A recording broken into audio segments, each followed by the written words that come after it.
October 1st, 1978. The Raiders line up for one of the strangest plays in NFL history, what would soon be called the Holy Roller. Quarterback Ken Stabler fumbles the ball forward. Pete Banoshek knocks it closer. Dave Casper finishes it off touchdown. Legal? Barely. But dirty? Definitely. And the league never forgot it. This wasn't just chaos on the field. It was a message. The Raiders didn't care about your rules. They came to win at any cost. For decades, the Raiders were more than just a football team. They were a rebellion in pads, a band of misfits and monsters handpicked by a man who believed that style, pain, and intimidation were all part of the game. His name, Al Davis, he didn't just want to build a team. He wanted to build an empire that terrified the league, shook up the system, and left bruises in the history books. But how did the Raiders transform from a struggling AFL team into the NFL's most feared franchise? What happened behind the scenes between courtroom battles, locker room fights, and brutal late hits the league tried to erase from memory? In this video, we'll take you on a journey through the violent rise of Raider Nation, the outlaw spirit of Al, Davis' hidden battles with the NFLA, the dark legacy that still echoes today. Even in Vegas, stay with us to uncover the untold truth, because what you're about to hear is more than football. It's rebellion, pride, and one of the most controversial legacies in American sports. This is the history of Raider Sound. If you're ready to dive deep into the grit, the glory, and the chaos, subscribe now so you don't miss a single battle. The story of the Raiders doesn't begin with glory, it begins with chaos. The story of the Raiders begins not with dominance, but with chaos. In 1960, professional football in America was split between two worlds. The established NFL ruled the land, while a brash new league, the American Football League, or AFL, emerged to challenge its authority. One of its final teams to form was the Oakland Raiders, born out of confusion when the AFL's 8th franchise abruptly relocated from Minnesota to create what would become the Vikings. Left scrambling, the league awarded the replacement franchise to Oakland, a city with no stadium, no front office, and barely a roster. The Raiders were thrown together in a rush, built with spare parts and desperation. Their first season ended with a dismal 6-8 record. Over the next 2 years, they sank deeper, hitting rock bottom in 1962 with a humiliating 1-13 finish. The team was mocked across the league, fans stayed away, and the franchise teetered on the edge of collapse. But then came the spark in 1963. A 33-year-old assistant coach from the San Diego Chargers was hired as head coach and general manager of the Raiders. His name, Al Davis, young, aggressive, and obsessed with winning. Davis brought a swagger the franchise had never seen. He didn't just want to coach football, he wanted to create a culture. His mantra, just win, baby. And it wasn't just a slogan. It was a declaration of war against the norms of the sport. Davis immediately overhauled the roster with speed, attitude, and raw talent. He prized players the NFL had overlooked, men who were too loud, too physical, or too controversial. For the league's conservative tastes, Davis didn't care about reputations. He cared about results. He installed a vertical passing offense, aggressive, fast, and built to overwhelm. His teams weren't built to grind out wins. They were designed to strike hard, strike fast, and bury you before you had time to react. The Raiders suddenly weren't just a team anymore. They were a problem. In just his first season, Davis flipped the narrative. The Raiders jumped from 1-13 to 10-4. The turnaround was stunning, and the message was clear. The Raiders would no longer be the AFL's joke. They would become its enforcers. But Davis wasn't content with success on the field. He saw the AFL as more than a football league, it was a movement, and he saw himself as its general. In 1966, when the AFL and NFL discussed merging, Davis, then acting AFL commissioner, fought the deal, arguing it gave the NFL too much power. He lost that battle, but he made a point: he would never bow to the league. Not then, not ever. The Raiders entered the late 1960s. Their identity was taking shape, fast, violent, unapologetic. They weren't America's team, they were nobody's team, and that's exactly how Al Davis liked it. When John Madden took over as head coach of the Raiders in 1969, the team already had a rebellious streak, but under Madden, that streak turned into a full-blown identity. He didn't try to tame the chaos, he embraced it. He didn't demand discipline the way other coaches did. Instead, he asked one thing from his players: win and hit hard while doing it. Madden's Raiders were violent. Not careless, not dirty violent. It was a part of their brand, a philosophy built into the way they trained and played. The defensive unit in particular was terrifying. They didn't just tackle, they punished. They didn't just stop drives, they sent messages. The centerpiece of this defense was Jack Tatum, a man who became known across the league as the Assassin. Tatum wasn't just aggressive, he was feared. His hits were bone-shaking. Quarterbacks dreaded looking his way, and receivers hesitated mid-route, knowing a hospital visit could be waiting at the end of a catch. Tatum once said, "I like to believe that my best hits border on felonious assault." It wasn't a joke. It was the truth. The NFL had never seen a defensive back so determined to cause pain. And he wasn't alone. Ben Davidson, the fearsome defensive end with a handlebar mustache and a wildman reputation, became another symbol of the Raiders' mean streak. In a famous 1970 incident, Davidson speared Kansas City quarterback Len Dawson after a play was already dead. The hit sparked a brawl, changed the game's outcome, and caused the league to rewrite the rules. But to the Raiders, that was just another Sunday. They didn't play to be liked. They played to win and to intimidate. Under Madden's leadership, the Raiders also embraced a type of psychological warfare. They looked different: black uniforms, silver helmets, cold glares behind dark visors. They acted different: loud, cocky, and unapologetically hostile. Opposing teams didn't just prepare for a game, they prepared for a war. The Oakland Coliseum became a house of horrors for visiting teams. The fans matched the team's energy, screaming and shaking the stands, feeding off the violence like it was part of the entertainment. And yet, John Madden wasn't a dictator. He wasn't a tyrant in the locker room. He was more like a wild genius who knew how to manage chaos. He let his players be themselves as long as they delivered. And they did.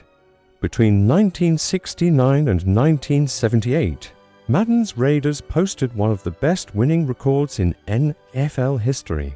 They made the playoffs almost every year. They reached the Super Bowl in the 1976 season and finally won it all, solidifying the outlaw identity not as a gimmick, but as a winning formula. Their dominance wasn't pretty, and it definitely wasn't polite, but it worked, and it forever changed what it meant to be a Raider. By the mid-1970s, the Raiders were no longer just the league's misfits. They were monsters in silver and black, built to dominate and forged in the fire of pain and humiliation. After years of playoff heartbreak, often at the hands of teams like the Steelers, the Raiders finally turned rage into rings. The breakthrough came in 1976. The Raiders, led by quarterback Ken Stabler and coached by the calm but fierce John Madden, charged through the season with a 13-1 record. The team had bruisers like linebacker Phil Villapiano and offensive enforcers like Gene Upshaw and Art Shell. Their game wasn't clean. It was calculated chaos. In Super Bowl XI, they flattened the Minnesota Vikings 32-14, earning their first NFL title. The win was more than a trophy, it was a release. Years of pent-up frustration and near misses were poured into every down, every block, every hard hit. But the NFL soon learned something dangerous. A championship didn't tame the Raiders. It only made them more unpredictable. They didn't just win, they embarrassed opponents. That swagger showed again in 1978, during a game that would go down in infamy. Known forever as the Holy Roller, it happened against the Chargers. With the clock ticking down, Ken Stabler intentionally fumbled the ball forward. Running back Pete Benoshuk batted it farther ahead. Tight end Dave Casper dove on it in the end zone. Touchdown. Win. Chaos. The league was furious. New rules were made because of that one moment. But the Raiders didn't care. They weren't playing to be liked. They were playing to win and to be feared. Their next rise came in 1980, a season few expected to go anywhere. Starting 2-3, the team seemed directionless until Jim Plunkett took the reins.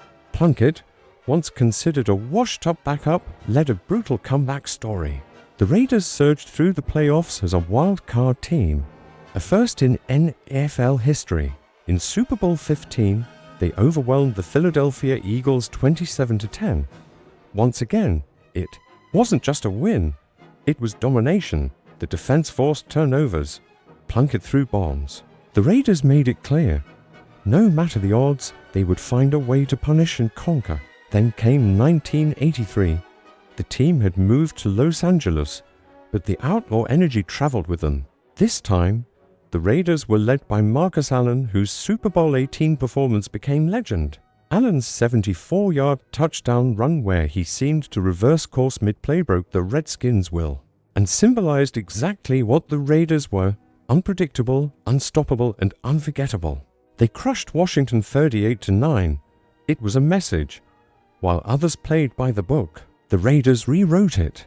3 Super Bowl wins in less than a decade, each one earned with pain, strategy, and swagger.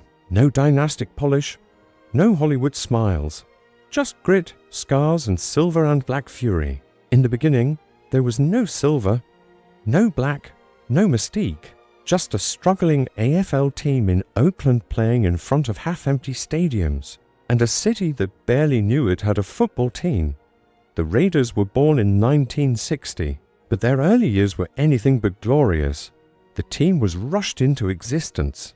After another franchise backed out, they didn't have proper practice fields. They didn't even have a real home. Their first season ended with a miserable 6-8 record, and it only got worse from there. By 1962, they had sunk to 1-13. They were the laughingstock of the league. That all changed in 1963. Enter Al Davis. He was just 33 years old. Not an owner, not a legend, just a brash, fast-talking football mind who had studied under Sid Gilman, the godfather of modern offense. Davis came in not as a head coach or a frontman, but as the youngest general manager and head coach in professional football at the time. He brought something Oakland had never seen before: swagger. In his first speech to the team, Davis didn't talk about rebuilding. He didn't ask for patience. He said, "We're going to hit anything that moves, and we're going to win." That year, the Raiders went 10-4. Davis implemented a vertical passing game, deep throws, big risks, and physical receivers. He built the foundation of what would become Raider football. He wanted speed, violence, fear, not just in tactics, but in attitude. But Davis wasn't done shaking things up in 1966. Just 3 years after joining the Raiders, he became commissioner of the AFL. At the time, the AFL and NFL were in a fierce battle for control of American football. Davis didn't believe in peace talks, he believed in war. He launched an all-out player poaching campaign, signing NFL stars to AFL contracts and forcing a bidding war that worked. But before Davis could win that war, the owners behind his back negotiated a merger with the NFL. Davis hated it. He saw it as surrender. So, he left the commissioner role and returned to the Raiders with a vendetta against the league that would last decades. Back in Oakland, he bought a stake in the team. By 1968, he had become the man in charge not just on the field, but off it too. The team's identity was shifting. The old silver and gold uniforms were scrapped. Black and silver took over. The new look wasn't just aesthetic, it was a statement, a warning. The Raiders were no longer just a football team. They were becoming a symbol of rebellion, resistance, and rage. And at the heart of it all was Al Davis, a man who didn't just want to win. He wanted to break the league's rules and smile while doing it. Crafted with a natural flow and no summary, just raw narrative. When people talk about the Raiders, they don't just talk about touchdowns or Super Bowls. They talk about attitude, about identity, about a team that didn't just play football, it became a symbol of rebellion. It all started with the uniform. The Raiders' silver and black wasn't just a color scheme, it was a warning. While most NFL teams sported bright, friendly hues, the Raiders showed up dressed for war. The black jerseys, silver helmets, and that intimidating pirate logo created a look that screamed menace. And that was exactly the point. Al Davis wanted teams to fear them before the opening whistle blew. The Raiders didn't wear colors, they wore armor. But it wasn't just the players, it was the fans. And no group of fans carried the Raider identity, louder or prouder than those in the Black Hole. Located in the south end zone of the Oakland Coliseum, the Black Hole wasn't just a section, it was a force of nature. Fans wore skull masks, spiked shoulder pads, wore paint, and full-blown costumes that looked more like a Mad Max film than an NFL game. These weren't your average Sunday watchers. These were die-hard believers who turned every home game into a spectacle of chaos and passion. Opposing players dreaded that end zone, not because of the scoreboard, because of the stare-down from thousands of masked, screaming silver and black fanatics. And then there was the music in the 1990s and early 2000s. As Raider culture bled into the streets, West Coast rap and heavy metal found a home in the Raider identity. Artists like NWA, Ice Cube, and Eazy didn't just wear Raiders gear, they embraced what it stood for: resistance, fearlessness, and staying untouchable. The silver and black became a uniform for a whole generation of musicians and fans who saw the Raiders not just as a team, but as a movement. Metal bands followed suit, latching onto the aggression and no-holds-barred spirit of the franchise. That's when the Raiders became more than sports. They became culture. They were on album covers, in music videos, and in graffiti. In LA, in Oakland, in every corner where someone needed a symbol for rebellion, the Raiders were it. And if there was one sound that tied it all together, it was the autumn wind. Originally a poem by NFL film's Steve Sabol and set to music by Sam Spence, the autumn wind wasn't written for the Raiders. But Al Davis heard it once and claimed it. The narrator's deep growl, the swelling horns, the lines that described a pirate crashing through the league with laughter and violence. It was too perfect. It became the unofficial anthem of the Raiders, a chilling war song played before home games, in highlight reels, and whispered in fan circles. To this day, no other NFL team has anything close to its dark poetry. The autumn wind is a Raider, it says, pillaging just for fun. And that's exactly what they did. Raider Nation, fear, fashion. And the sound of war, they didn't just build a team, they built a nation. Raider Nation isn't made up of casual Sunday fans. It's a tribe, a movement, a brotherhood forged in hard hits and outsider pride. And it started with more than wins and losses. It started with identity from the very beginning. The Raiders' uniform spoke louder than most teams' PLAYBOOKS black jerseys, silver pants, no frills, no extra stripes, just dark intimidation. While other teams experimented with color and style, the Raiders stuck with their bold, brutal look. It wasn't designed to be pretty. It was made to intimidate, and it worked. Opponents didn't just play the Raiders, they felt them coming. That silver and black meant you were in for a fight. Even the helmet, plain with a simple pirate shield, became iconic. It didn't scream. It didn't need to. It stared you down. But the uniforms were only part of the mystique. What truly brought it to life were the fans. A notorious section of the Oakland Coliseum where fans dressed in skull masks, spiked shoulder pads, and wore paint. They weren't there just to cheer, they were there to haunt the enemy. This wasn't your average football crowd. They heckled with creative fury. They tailgated like it was a rite of passage. They roared with the rage of a city that felt forgotten. Raider Nation wasn't born from privilege. It came from working-class roots, Oakland workers, East LA kids, and blue-collar believers, people who saw the Raiders not as a team, but as a symbol of resistance, of survival, of swagger. That spirit soon spilled over into pop culture. By the early 1990s, the Raiders had unintentionally become icons in the worlds of West Coast rap and heavy metal. Artists like NWA and Ice Cube didn't just wear Raider gear, they made it part of their message. The black and silver represented defiance, anger, rebellion against a system that kept people down. Soon, Raider hats and jackets were showing up in music videos, album covers, and protests. Even metal bands like Metallica leaned into the Raiders' image. Both stood for power, aggression, and outsiders pushing back against the polished norms. And then there was the Autumn Wind, a poem originally written in 1941, turned into a chilling anthem by NFL Films. Its deep voice and pirate theme perfectly captured what the Raiders were all about. The Autumn Wind is a raider pillaging just for fun. He'll knock you round and upside down and laugh when he's conquered and won. Al Davis loved it. He embraced it. It played before games. It echoed through the locker rooms. It wasn't just a song, it was a warning. Because when the autumn wind blew, the Raiders followed. The faces have changed. The cities have changed. But the spirit, that hasn't gone anywhere. From Oakland to Los Angeles, and now Las Vegas, the Raiders have never truly blended in. They've never played it safe. They were born as outsiders, and they've owned that image for over 6 decades till Davis is gone. But his shadow still stretches across the field. The outlaw legacy he built, the hard hits, the courtroom fights, the refusal to conform, it's all still there in the uniforms, the fans. In the idea that to be a Raider means you don't ask for permission. And maybe that's why they're still feared.